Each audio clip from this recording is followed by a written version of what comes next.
Let us see April 12, Indian Express newspaper. First article is related to let's talk how to manage destabilizing effects of Russian war by Biden to Modi. Welcoming India's humanitarian support for the people of Ukraine and calling the Russian invasion a horrific assault. US and India are going to continue the close consultation on how to manage the destabilizing effect of this Russian war. Biden ahead of 2+2 talk between their defense and foreign minister.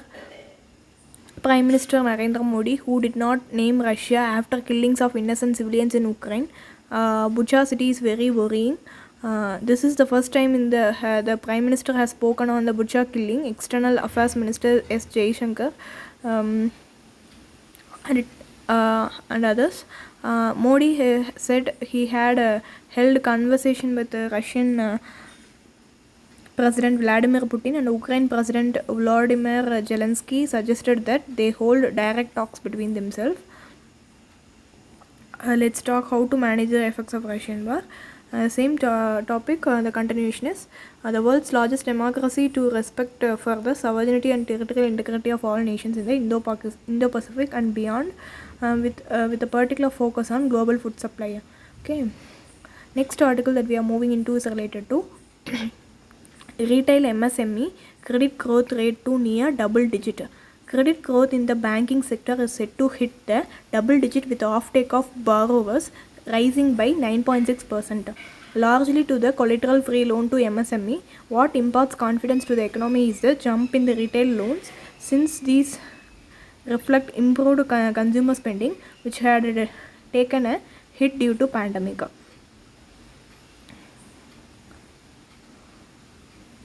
Let us see the continuation. The central bank said credit to agriculture and allied activities continue to perform well, registering an accelerated growth of 10.4% to rupees 14.48 lakh crore as of February 2022, as compared to 8.6% growth in February 2021. Emergency credit line guarantee scheme was introduced as a part of government COVID-19 financial relief package. Next article that we are moving into is related to new Pak Prime Minister Shehbaz raises Kashmir, turns to Modi, who hopes region is terror-free. Shehbaz Sharif asked him to come forward to address the Kashmir issue so the two countries could concentrate on tackling poverty and unemployment. Prime Minister Modi congratulated him on his election and said India desired peace and stability in the region free of terrorism. Okay, next article is 2 dead as ropeway stall, 15 still stranded. You have to note where is the Trikut Hills, which is a popular tourist spot. Okay. Next article that we are moving into is related to Tamil Nadu House resolution asks Centre to scrap the CUTE exam. Monday passed a resolution asking the Centre to withdraw the proposal on conducting a common university entrance test for admission to undergraduate programs and central universities, saying it would sideline the diverse school education system across the country. The Centre has announced earlier that admission to central universities funded by University Grants Commission would be made only through CUTE conducted by National Testing Agency. Questioning CUTE, which makes Class 12 State Board marks insignificant by putting students through NCERT-based entrance test, is also a beginning of the strong assistance from Tamil Nadu, which has already constituted an expert panel to formulate a state policy to bypass the national education policy. The next article that we are moving into is related to addressing poverty. 2 different estimates of poverty and inequality were published by authors affiliated to International Monetary Fund and World Bank. They added to the existing pool of private estimates of poverty and inequality since 2011 and 12 to conduct consumption expenditure survey and update poverty lines as abdicated its responsibility.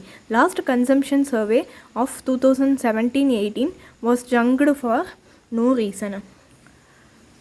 S. Subramaniam reported an increase in poverty from 31% in 2011-12 to 35% in 2017-18, with the number of poor increasing by 52 million. Next article that we are moving into is related to climate in the city. How a smart urban planning can mitigate the effect of climate change. Union Budget 2022 had announced the formation of high-level committee of planners and economists and institutions to make recommendations on urban sector policies. The finance minister said that by time India turns 100, nearly half of the population will be living in the urban areas, making it imperative to not only nurture the India's mega cities but also facilitate the Tier 2 and Tier 3 cities to gear up for future. This present Indian cities are unprecedented opportunity to look at the urban planning and development through long-term strategic lens to enable the economic environment and social impact. As developing economy, negative externalities such as air pollution, water pollution, climate change, flooding, extreme heat events also impinge on the economic value of urban infrastructure. Researchers have shown if cities are developed as compact and climate resilient centers, then infrastructure investment can produce more economic gain over time with a minimal climate impact while ensuring the equitable growth. The focus of planning continues to be the strict division of the city into various homogeneous zones such as residential, commercial and industrial. India's hierarchical system of cities, from mega cities which are drivers of innovation and economic growth to smaller towns which support the local and regional economies and ensure linkages to rural hinterland, requires targeted economic development. The master plans face prolonged delays in preparation, sanctioning, implementation. Next article that we are moving into is related to larger battle for Pakistan. Pakistan is an important regional piece in the power play between US, Russia and China. Engaging India is unlikely to be the high priority for new government in Islamabad. Today Pakistan has many other things to worry about: reviving its flagging economic fortunes, stabilizing the Durand line with Afghanistan, rebalancing its ties with major actors in the Middle East including Iran, UAE, Saudi Arabia and Turkey. Even more daunting is the need to reset Pakistan's relations with US and China at a time when Washington and Beijing are at each other's throat. India's difficulties in navigating between US and Russia in the Ukrainian crisis might look rather tame in the comparison. First is the changing nature of civil-military relations in Pakistan. For many Indians, observers of Pakistan, Imran ousters is a repeat of familiar story of the army stepping into throat of the prime minister who had become a problem. Imran Khan has certainly failed to build the new Pakistan that he had promised. Current episode suggests that it might not easy to simply return to old Pakistan where the army sets the ground rules and punishes those who choose to violate those rules.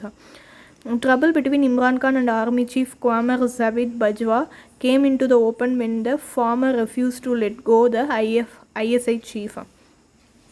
Second is the growing fragility of Pakistan's polity triggered by deepening economic crisis and sharpening social contradictions.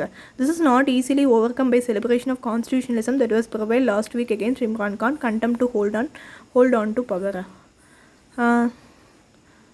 Pakistan, which traditionally enjoyed the good relation with West as well as China, is finding it hard to maintain a balance in its great power relations. While the army and the new government are eager to restore ties with US, Imran Khan has made it hard for them by calling the new rulers foreign imports. By tapping into deep reservoir of anti-American, anti-Western resentment in Pakistan, Khan has positioned himself as a true nationalist while painting the army as an American collaborator. In the past, China rarely objected to Pakistan's relation with US. Compare Beijing's current antiquated rant with its deafening silence on Pakistan's status as a major non-NATO ally. As it now locks horn with Washington, Beijing has high stakes in preventing renewed strategic warmth between US and Pakistan. Next article that we are moving into is related to shifting to neutral. First bi-monthly meeting of RBI Monetary Policy Committee for the current financial year reaffirmed its focus on inflation management. While Monetary Policy Committee voted to keep the policy rate unchanged at 4%, retained its accommodative stance. The wording was changed to remain accommodative while focusing on withdrawal on accommodation to ensure that inflation remains with the target going forward while supporting growth. The withdrawal of some of the steps taken during pandemic to support the economy. This will foster the normalization of monetary policy. This is what this is all about. Let us continue this article in the next video. Thank you. If you like the video, please do share, like, comment and subscribe. Thank you.